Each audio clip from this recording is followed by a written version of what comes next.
The Book of Change stated, "Families who perform kind deeds will accumulate fortune which can outlast many generations."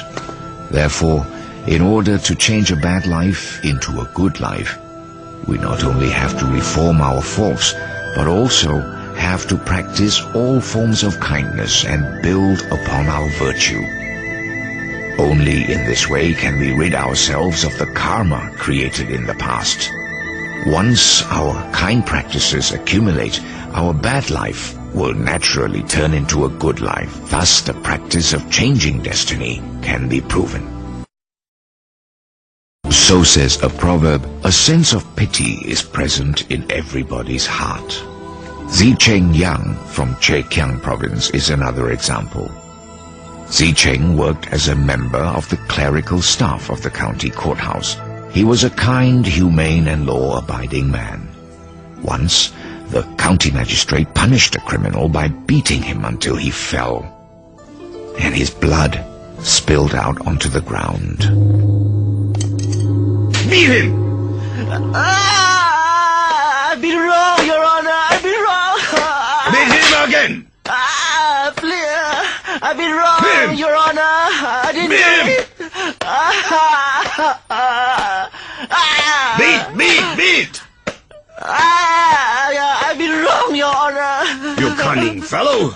Very daring! Beat him! I've been wrong, Your Honor. I didn't do it. Beat him again! Beat him again!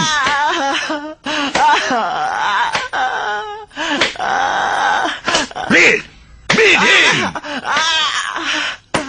Beat!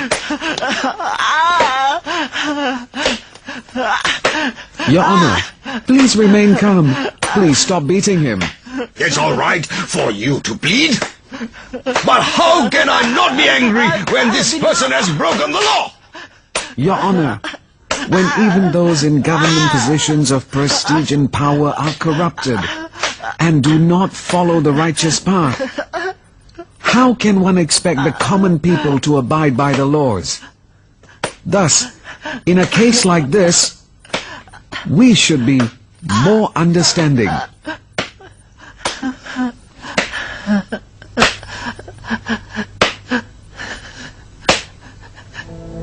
Although Zicheng came from a very poor family, he never took any bribes. If the prisoners were short of food, he would always take food from his own home, even if it meant going hungry himself. This practice of compassion never ceased, and eventually Zicheng had two sons who both became very prominent and held important government positions. Even the descendants of the Yang family remained prominent for a long time as well. So says a proverb, loving all living things is a virtue of heaven. Here is another true story that happened during the Ming Dynasty. Once an organization of bandits appeared in Fujian province. The emperor appointed General Xie to lead the imperial army to pacify them. General Xie wanted to make sure that the innocent people were not accidentally killed in the hunt for bandits. So he managed to obtain a list of those who belonged to the organization and commanded that a white flag be given secretly to those who did not belong to the bandits. They were told to place the flag on their door when the imperial army came to town, and the soldiers were ordered not to harm the innocent.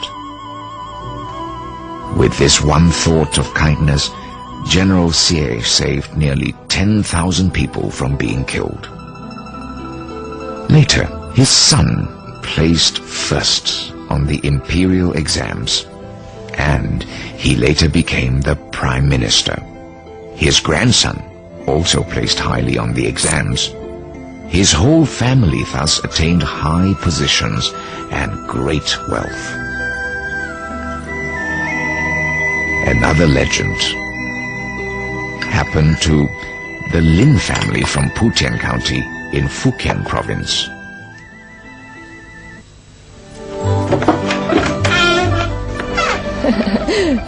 Take this one outside. Hi. Don't worry, everybody. Everybody, you will get a share. Don't worry. Everybody will get a share. Don't scramble. Yes, this one for here. you. This one for you. Over yeah, here. take some. carefully. Yes, this Don't one for drop you. it. Yes. Yeah. Hold properly. Don't drop it. Don't drop it. Take some for yourself. Come again next time. All right. Take over. Yes. Take some. Okay. Yes. Take Goodbye. carefully. Yeah, this one for you. This is for you. Yeah. And this one for you. Take another one. Come. Among their ancestors was an old lady who was very generous. Every day, rain or shine, she would make steamed buns to be given to the poor. There was a Taoist priest who came every day for 3 years, and each time would ask for 6 or 7 steamed buns. The old lady always granted his request, and she never expressed any displeasure. Don't scramble. All of you will have your share. Come.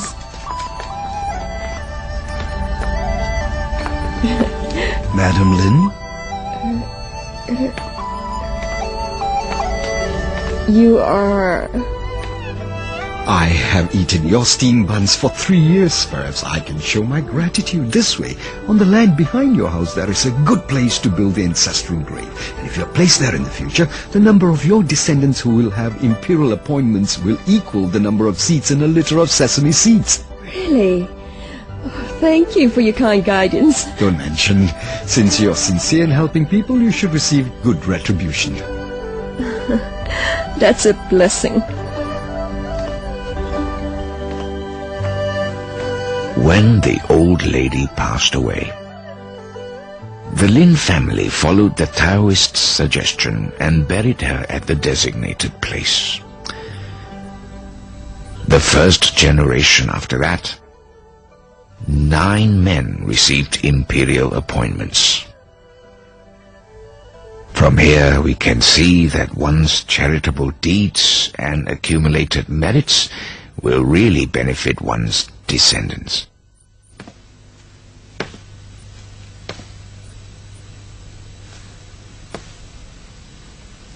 A proverb says, "One who is pure-hearted will be respected by both gods and ghosts." There was an imperial secretary from Taizhou by the name of Ta Zhu-ying. When he was young, he used to study in remote mountain areas, and he had the following encounter.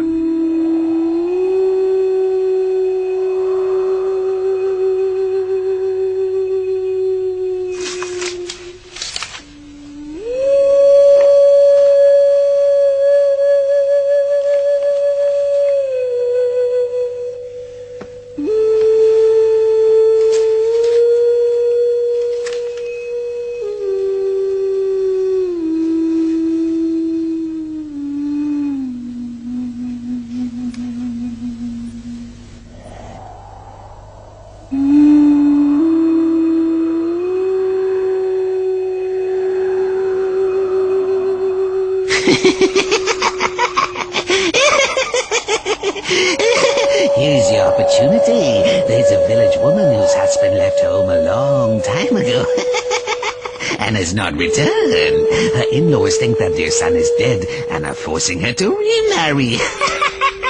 But she is defying their order because she wants to preserve her chastity.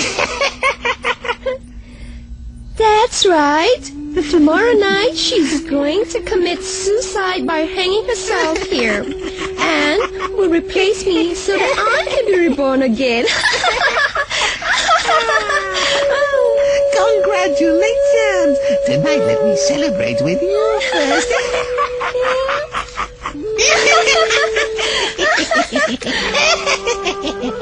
No. I must try to save the woman.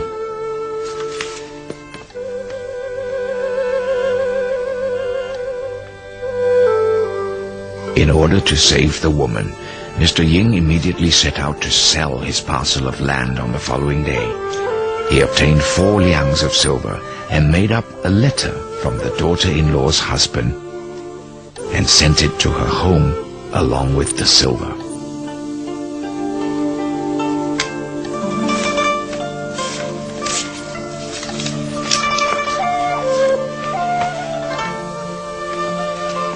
The parents-in-law, they noticed that the letter was not in their son's handwriting. But upon examining the silver, they found that the silver was indeed genuine. And as such, they did not insist on forcing their daughter-in-law to remarry. Therefore, the daughter-in-law did not commit suicide, and her husband returned home eventually, and it was a happy union. Well done. Mr. Ying not only saved the woman, but also her marriage. It's really a good deal.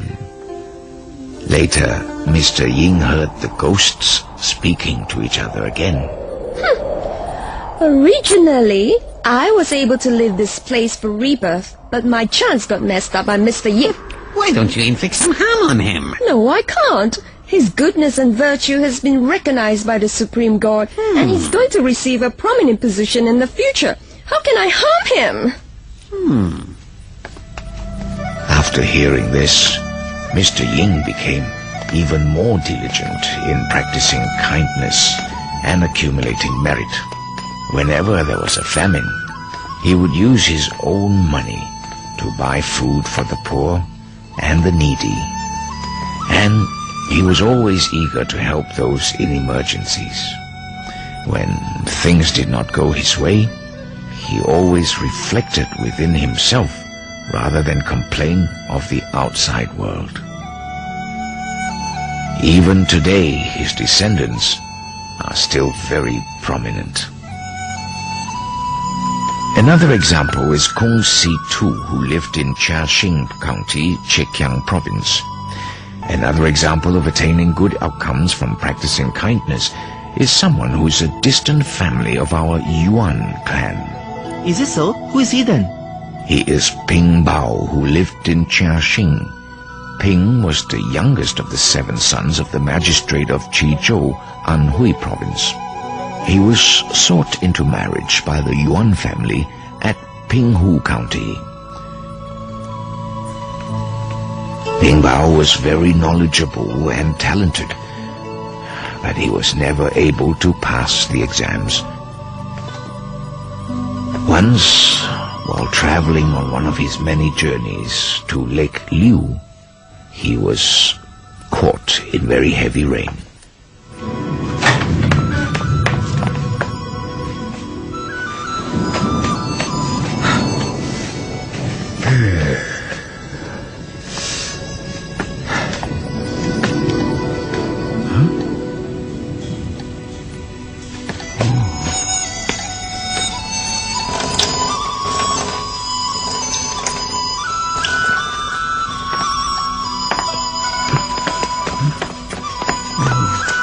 Here you are, Master.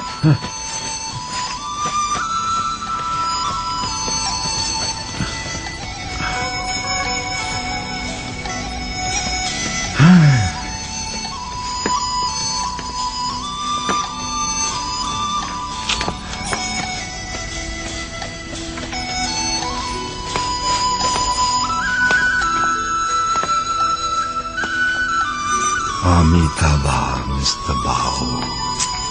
Abbot, I don't have the heart to allow the statue of Guanyin Bodhisattva to be defaced by the rain and dust.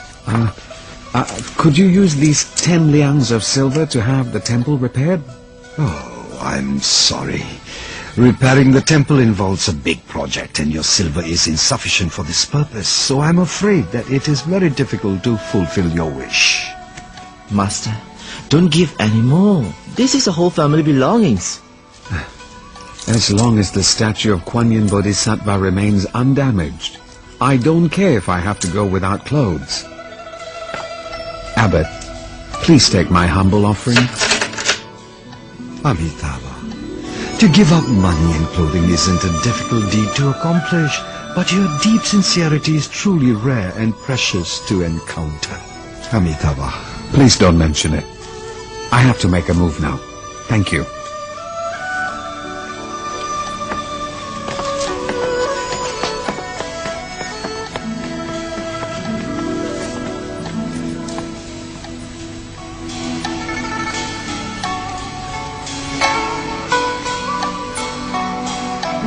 After the temple was repaired, Ping Bao led his father over to visit and spend the night there as well. That night, Ping dreamed of the Dharma protector of the temple who had come to thank him, saying to him that since he had accumulated these merits and virtues, his children and descendants would enjoy having imperial appointments for generations. Later on, his son and grandson both passed high examinations and were appointed as senior imperial officers.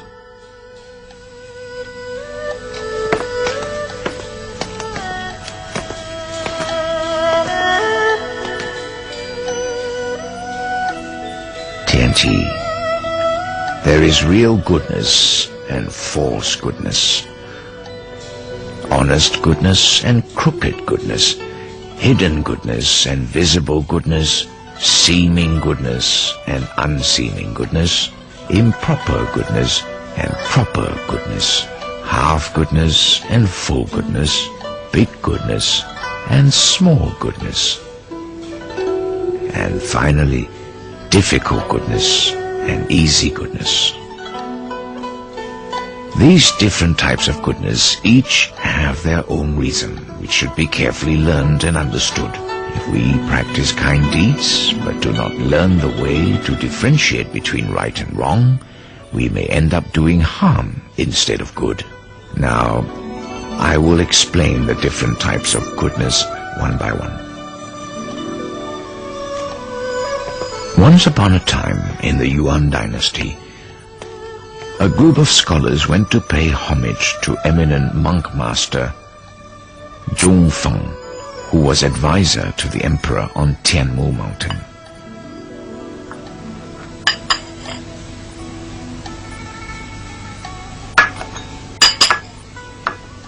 Master, Buddhist teachings often speak of the retributions for good and evil. They say it's like the shadow following the body wherever it goes. This is saying that doing good will always have its rewards, and doing evil will always have its punishments. Then why is it that there are people who practice kind deeds, but their families and descendants are not prosperous and successful? On the other hand, there are evil and wicked people who do bad things, but their families and descendants do quite well. Is there no fairness in Buddha's teachings? Ordinary people are blinded by worldly views. They have not cleansed their minds of impurities and cannot see with true perception. Therefore, they look upon true goodness as evil and mistaken true evil as goodness. This is very common nowadays. Furthermore, these people do not blame themselves for bad perception on their part, but instead blame the heavens for their misfortunes. Master, goodness is goodness, and evil is evil. How can they be mistaken for each other? Could each of you express your opinions on what is good and what is evil? Master, to yell at and beat others is evil. To respect and treat others well is good. Well, not necessarily. Being greedy for wealth and taking another's money is evil. Not being greedy and abiding by proper way is good. Not necessarily. So, what is really considered good and what is really considered evil? To do things with the intention of bringing benefit to others is good. To do things for the sake of oneself is evil. If what you do is for the sake of benefiting another, then it does not matter if you yell at him or beat him. That is still considered good. If your intention is for self-benefit, then, regardless of your appearance of respect and courtesy, it is still considered evil. Therefore, when one practices kind deeds with the sole intention of benefiting others, this is considered as benefiting the public And if it's public, then it is real goodness. If you only think for yourself when doing kind acts, then what is considered private benefit, and that is false goodness. When kindness springs from within the heart, it is real goodness. When one does good just for the sake of doing a good deed, then it is false. Also, when one does good without expecting anything in return, it is considered real goodness.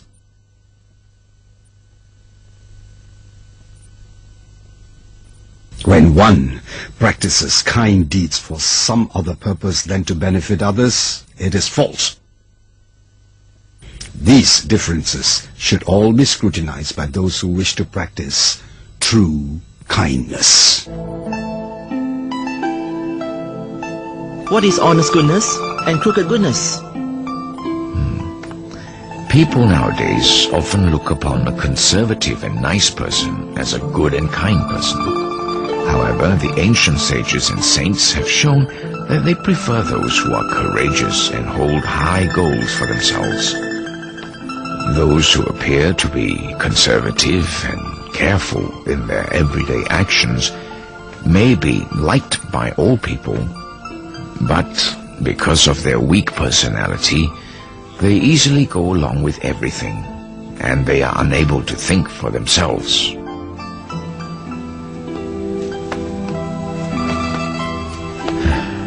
From this, we can see that the viewpoint of common folk greatly differs from that of the sages, whose view is similar to that of the heaven, earth, gods, and spirits. Therefore, those who wish to accumulate merit should practice with a true and humble heart, not for the purpose of pleasing others. Honest goodness comes from the thought to help all others, and crooked goodness arises from the thought of greed in wishing only to please people. Therefore, if you wish to help all people, that is honest goodness. But if it is because of greed you please people, it is crooked goodness. Father, what is hidden goodness and visible goodness? When one does something good and people know about it, it is called visible goodness. When one does something good and no one knows about it, it is called hidden virtue. Those with hidden virtues will naturally be known by the heavens and will be rewarded. Those who practice visible goodness are known by people and they enjoy fame.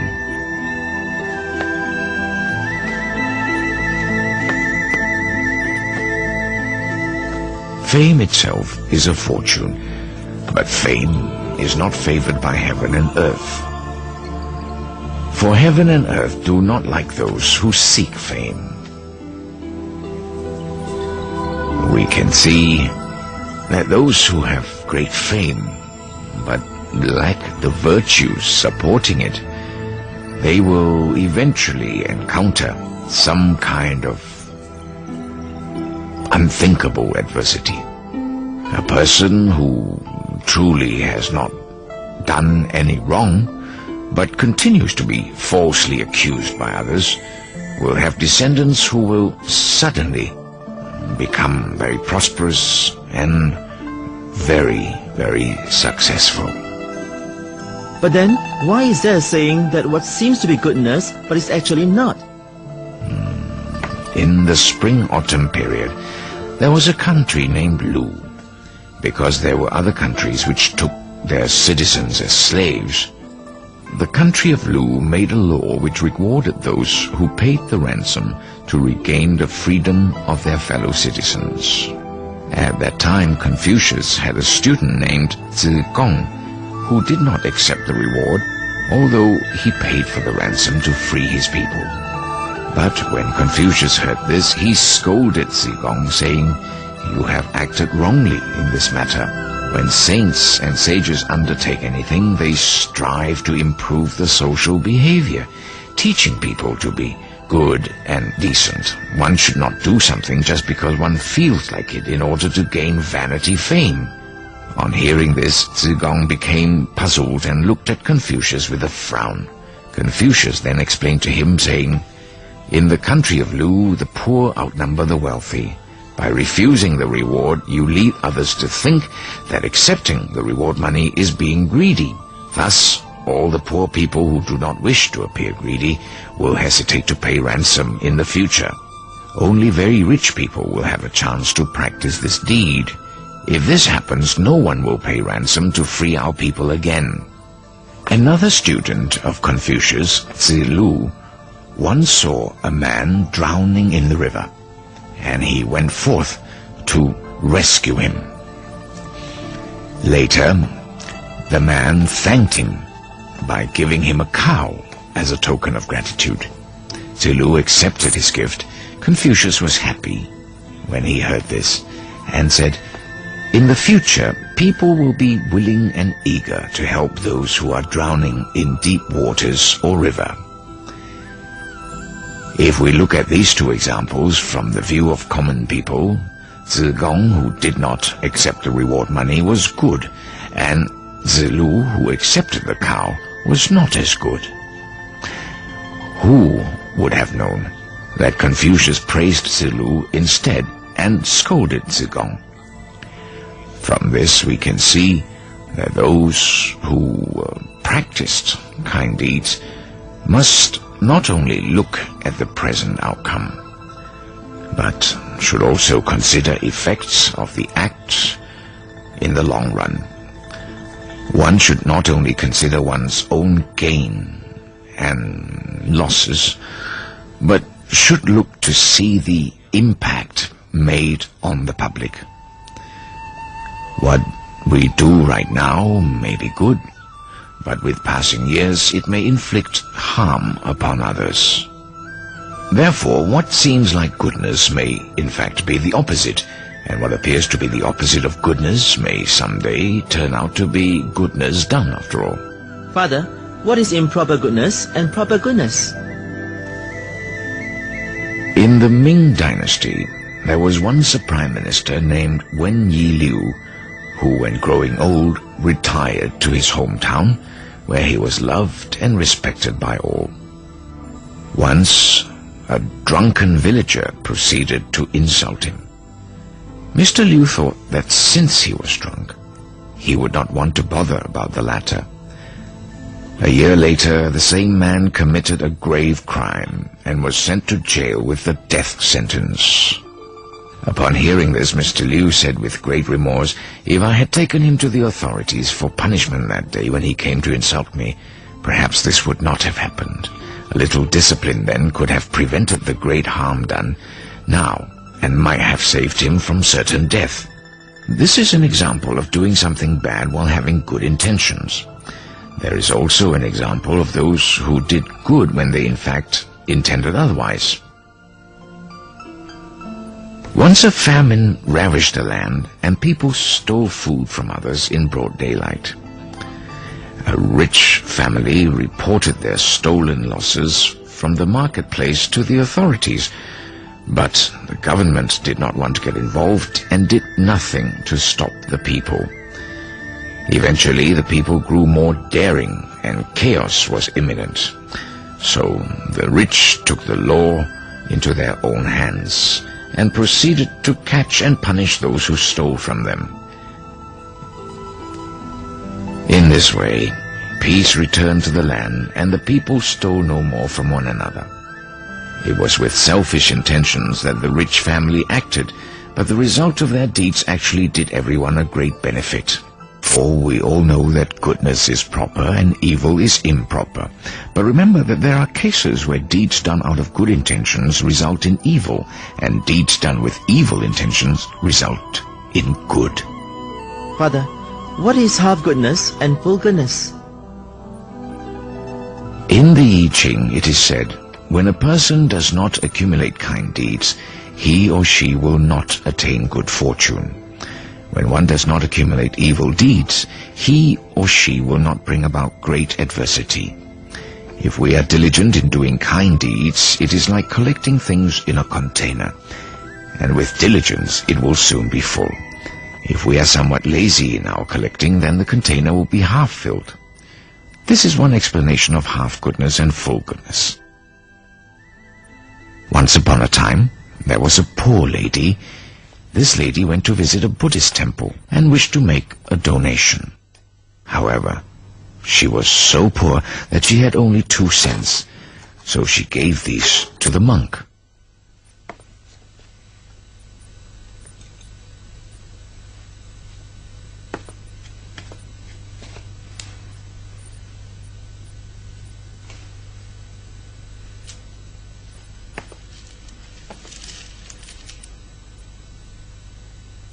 To her surprise, the temple's abbot himself came forth to help her repent for past offenses and dedicate her merits in front of the Buddha.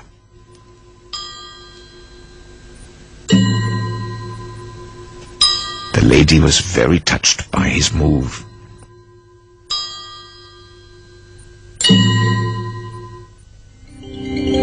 Later on, the same lady was chosen to enter the imperial palace, and she became a concubine to the emperor.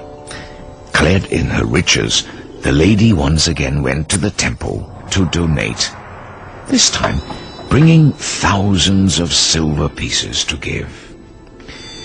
To her dismay, the abbot only sent his disciple to help her dedicate her merits.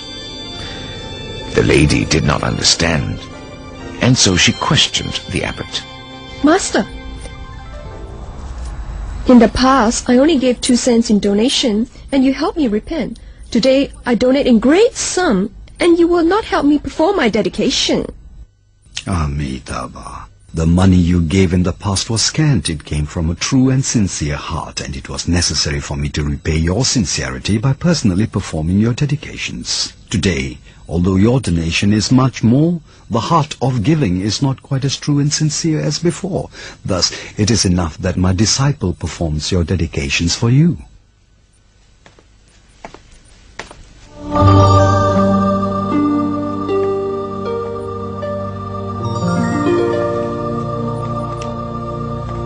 This is an example of how thousands of silver pieces are only considered as half goodness and 2 cents as full.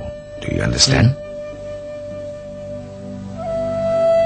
Another example is of Liujung, an immortal of the Han dynasty. He was teaching his student Dongbing Liu the art of transforming iron into gold. They would use this gold to help the poor. Dongbing asked his teacher, "Will the gold ever change back to iron again?" Liujung then answered him saying, "After 500 years it will return to its original form." Dongbing then shook his head saying, "In this case I don't want to learn this art. It will harm those who possess the gold 500 years from now." Liujung then smiled and said, "To become an immortal, one must complete 3,000 virtuous deeds. What you have just said came from a truly kind heart. Your 3,000 deeds are fulfilled." When we perform a kind deed, it is best if we can do it out of our innermost sincerity, not seeking rewards or noting in our minds how much we have done. If we practice thus, then all our good deeds will reach fulfillment and success.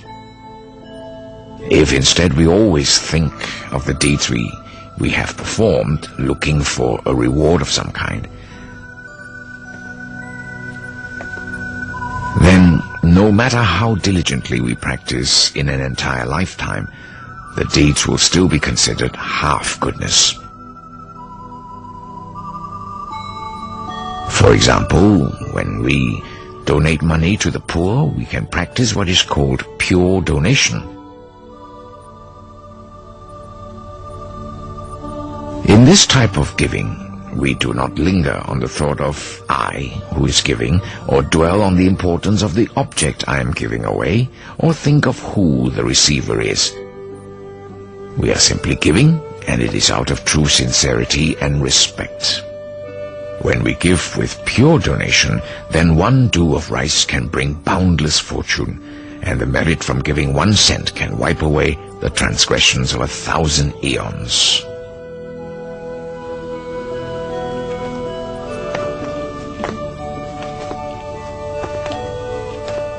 If we always keep in mind the good we have done and expect rewards for our actions, then even a donation of thousands of liang of gold would still be considered half goodness. In that case, how can we define big goodness and small goodness? Once there was a high-ranking official named Zhong Da-wei, who was led into the spirit world to be judged for his good and bad deeds.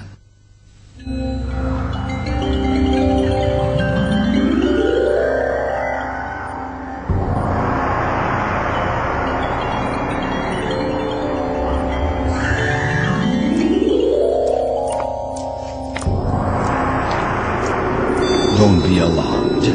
I have summoned you to the spirit world to let you know about your past good deeds. Can the judge bring out his records of good and evil deeds? Yes, Your Majesty.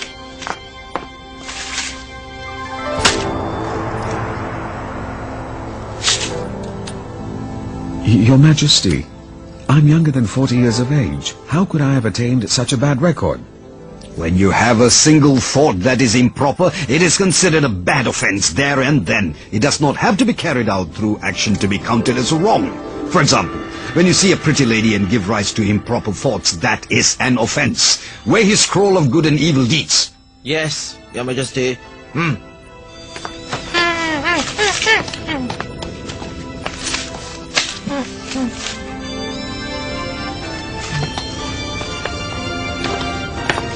Your Majesty, his scroll of good deeds is heavier than that of his evil deeds. Surprise that my scroll of good deeds is heavier than that of my evil deeds. I can't really recall what major good deeds I've done. Have you really forgotten about it? Once the Emperor planned to build a great stone bridge. You opposed the project due to the hardship it would cause the thousands of people needed for the work. Well, this is a copy of your proposal to the Emperor. I did make that proposal, but the Emperor dismissed it. How can it bear so much weight against my numerous offenses? Although the Emperor did not take your suggestion, that one thought of kindness you bore for the tens and thousands of people was very great. If the Emperor had listened to you, then the good performed would be even greater. Take him away. Yes, Your Majesty. Therefore, when one is determined to do good for the benefit of all people, then a small deed can reap great merits. If one thinks only about benefiting oneself, then even if many deeds of kindness are performed, the merit would still be small. What is difficult and easy goodness?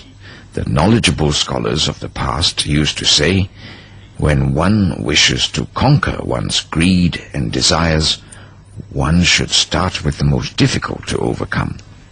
We should practice like the old teacher Mr. Su of Jiangxi, who gave 2 years' worth of salary to a poor man to pay for the fine to the government. Thus he saved the man and his wife from being torn apart, should the husband be taken to prison.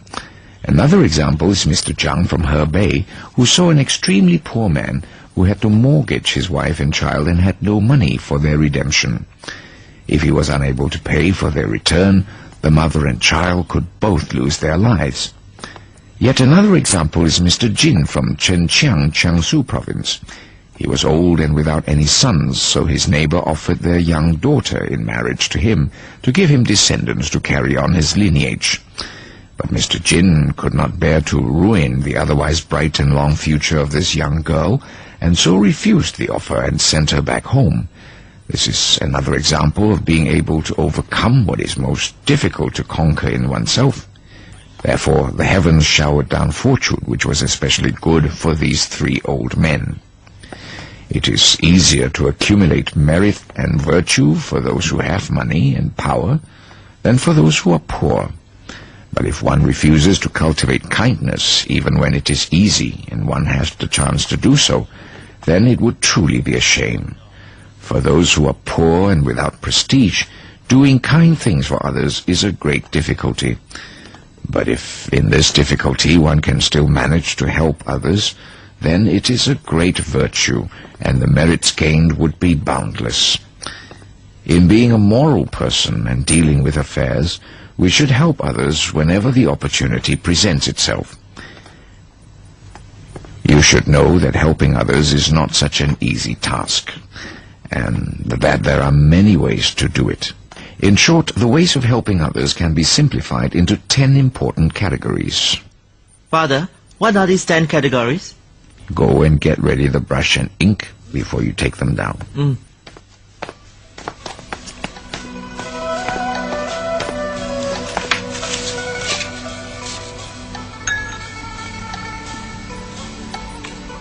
Well, I'm ready, Father. All right. The first is supporting the practice of kindness. When we see the people trying to do a little kindness, we should assist them in their deeds and help their kindness grow. When we see others who wish to do good but cannot accomplish it on their own, we should lend a hand and help them succeed. This is the way we can cultivate supporting the practice of kindness. The second category is harboring love and respect. We should harbor respect towards those who are more knowledgeable, older, or of higher status than we are. For those who are younger, less fortunate, or of lower status, we should harbor a mind of loving care. The third category is helping others succeed. When we see a person who is considering whether or not to do a good deed, we should persuade him to put all his efforts into doing it. When others meet with difficulties in practicing kindness, we should help think of ways to overcome the difficulty and guide them to success. We must not be jealous at the accomplishments of others, nor try to sabotage their good acts. The fourth category is persuading others to practice kindness. When we meet a person who is doing evil, we should tell him that doing evil will only result in great suffering and painful retribution, and that he must avoid doing evil at all costs. We should tell people who refuse to practice kindness or are only willing to practice a little kindness that doing kind deeds will definitely have its rewards, and that kindness not only has to be cultivated, but must be cultivated constantly and on a large scale. The fifth category is helping those in desperate need. Most people tend to give when there is no need to give, and refuse to give when there is really a need. When we meet people who are in great difficulties, emergencies, or dangers, we should lend them a hand and help in whatever way we can to bring them out of their difficult times. The merits accrued from helping others in times of desperate needs are boundless indeed. However, one should not become proud and conceited for doing such deeds. The sixth category is developing public projects for the greater benefit of the people. Projects which will bring great benefit to the public usually have to be performed by those with great influence and power. If a person has this capacity, such as rebuilding the water system or assisting a disaster area, then he ought to do it for the benefit of the general public. The seventh category is giving through donation. People of this world love, seek, and even die for money. Who is actually willing to help others by giving their own money away? When we recognize the difficulty involved in donation, we can come to appreciate the rarity of the man who is willing to give for the purpose of helping others in need. He is an even greater man in the eyes of the poor. The eighth category is protecting the proper teachings. This is referring to the teachings of different religions.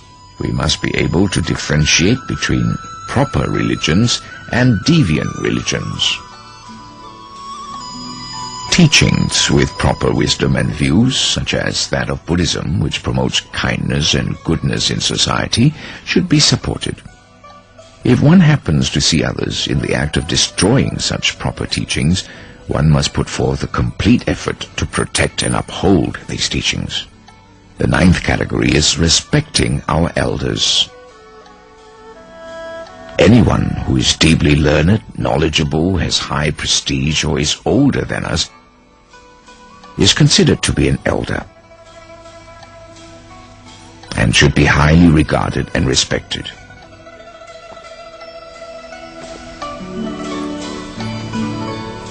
The 10th category is loving and cherishing all living things.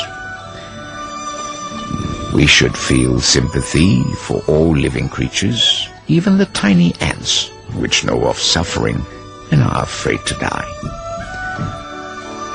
How can we kill and eat beings and not feel the least sorry? There are countless good deeds which I am unable to mention here one by one. Let it be sufficient for me to say that you will be able to accumulate many merits if you deliberate on the above 10 categories of helping others.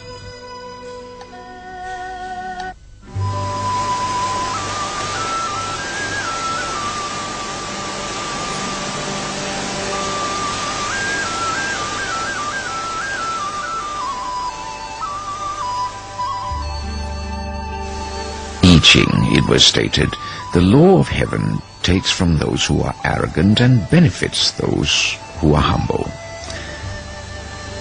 The same holds true in the law of earth.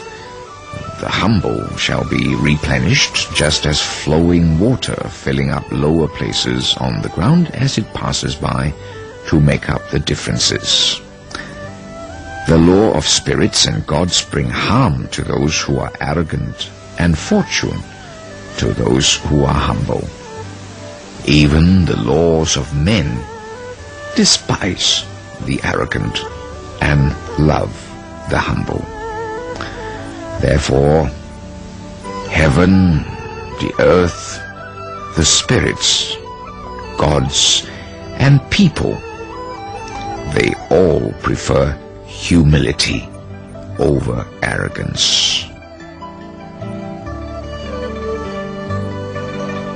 The Chinese Book of History has also said, a person's arrogance will bring him harm, and his humbleness will bring him benefit.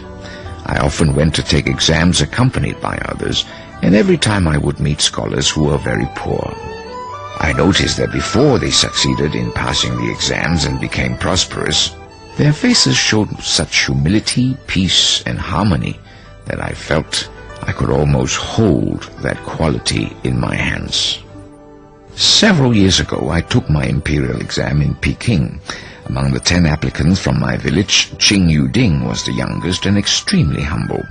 I told one of the applicants that this young man would definitely pass the exam this year. He then asked me how I could tell. I said that only those who are humble were qualified to receive fortune. Sure enough, when the test results came out, Qing Yuding passed the exam.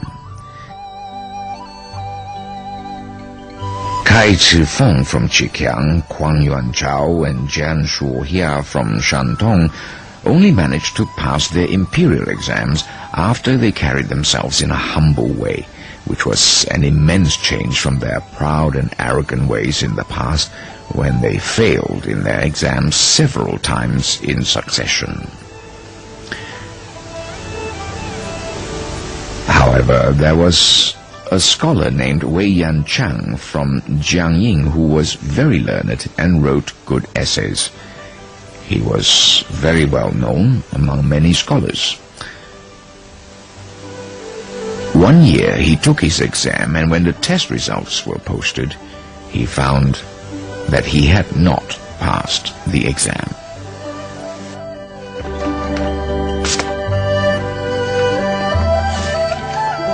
Damn.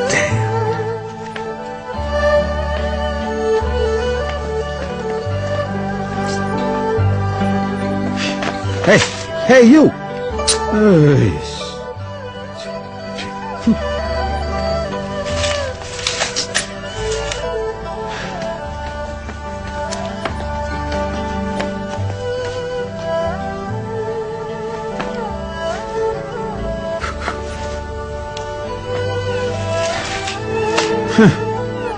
The examiner must be blind.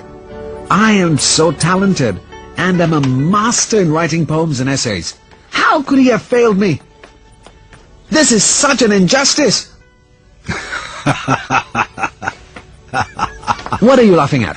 I'm laughing at your ignorance. The apparent reason for your failure in exam is that your essay must not be good. How do you know it's not good when you haven't even read it? The most important element in writing good essays is peace and harmony. Your angry accusation just now clearly shows that your mind is not at peace and your temperament is violent. How could you possibly write good essays? What should I do?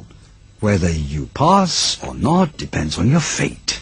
If you're destined not to pass, then no matter how good your paper is, you will still fail the exam. You yourself will have to make the few changes. How can I change it if it's predestined? Through the power to form your destiny lies in the heavens. The right to recreate it is in yourself. As long as you're willing to do kind deeds and cultivate hidden virtues, there is nothing you ask that you will not receive. I'm only a poor scholar. What good deeds can I possibly do? Practicing kind deeds and accumulating hidden virtues all stem from the heart. As long as you constantly harbor the intent to practice kindness and accumulate virtues, your merits are infinite and boundless. Take the virtue of humility, for example. It does not cost anything. Why can't you be humble and reflect on your own essay instead of blaming the examiner for being unfair? Wei Yan Chang listened to the Taoist monk, and from then on suppressed his arrogant ways. He became very mindful of his own actions and tried not to make mistakes. Every day he put forth additional effort to do more good deeds and accumulate more merits. 3 years later, he dreamed one night that he entered a very tall house and saw a booklet that contained all the names of the candidates who passed the exam that year. He saw many blank lines. Unable to understand what it meant, he asked the person next to him, "What is this?" The person replied, "This is the booklet that contains all the names of the candidates who passed the exam this year." Wei Yan asked, "Why does it have so many blank lines?" The person answered, "The spirits of the underworld check on the candidates every 3 years. Only the names of those who practice kind deeds and do not make mistakes are allowed to appear in this booklet. The blank lines used to bear the names of those who are supposed to pass the exam, but due to their recent offenses, their names have been erased. If for the past 3 years you have been very careful and have exerted such self-control that you haven't made any mistakes, then you would be able to fill this blank. I hope you will cherish this opportunity and take care not to make any mistakes."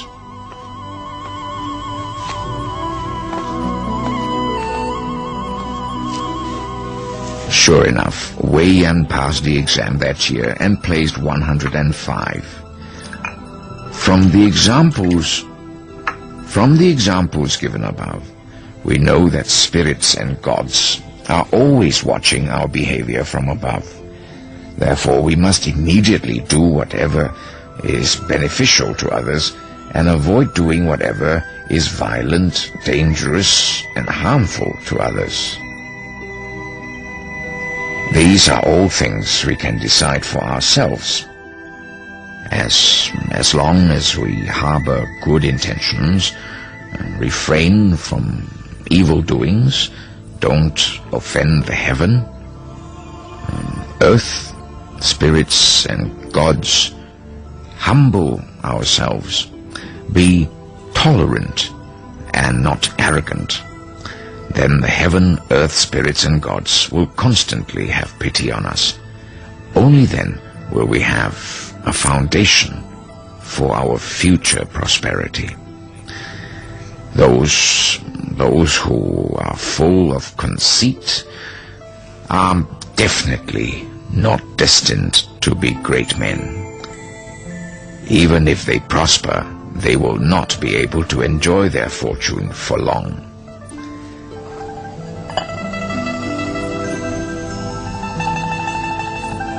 Intelligent people would definitely not make themselves small and narrow-minded and refuse the fortune they are entitled to. Besides, those who are humble always increase their opportunities to learn. If a person is not humble, who would want to teach him? Also, humble people are always willing to learn the strengths of others. When others perform good deeds, the humble person will learn and follow their examples. In this way, the kind deeds humble people accomplish are boundless. For those who wish to cultivate and improve upon their virtues, they especially cannot do without the virtue of humility. The ancients had an old saying, "Those who have their hearts set on attaining success and fame will surely attain success and fame. Those who have their hearts set on attaining wealth and position will surely attain wealth and position." A person who has great and far-reaching goals is like a tree having roots. A tree with roots will eventually sprout into branches, flowers, and leaves.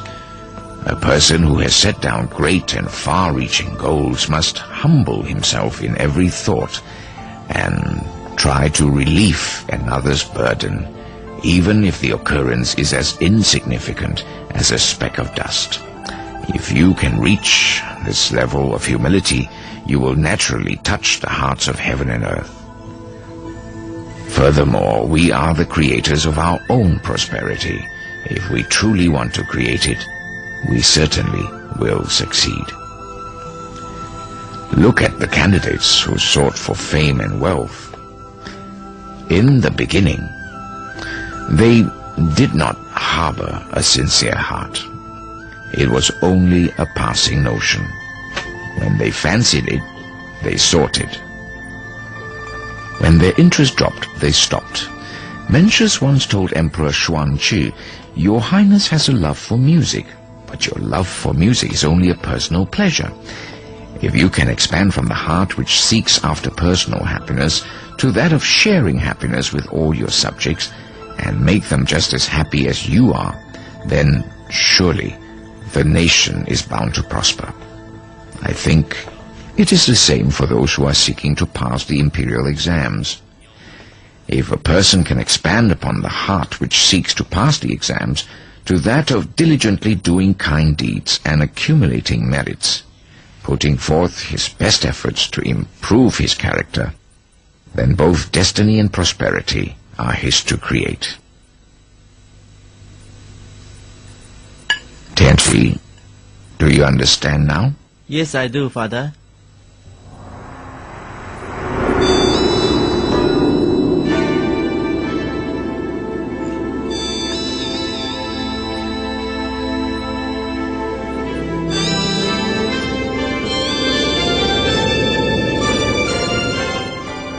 LieuPham Yuan did many kind deeds and accumulated merits throughout his lifetime. He had also written 4 short essays to advise his son. These are none other than LieuPham's 4 lessons, which have become popular in the world. LieuPham was a great philanthropist who had changed his destiny through active accumulation of merits. He died at the age of 74, an increase of more than 20 years over his life expectancy. The book LieuPham's 4 Lessons teaches people how to recognize the truth of destiny, understand the standards of goodness and evil, learn the ways of becoming good people, and the effectiveness of charity and being humble. Mr. LieuPham Yuan also spoke through his personal experiences of changing destiny. This book is enlightening and gives us enormous confidence and courage after we've read it. If we can emulate his examples and put them to practice, our educational and professional careers, as well as family life, will be enhanced. It will also be a matter of time before we reach the stage of becoming a sage.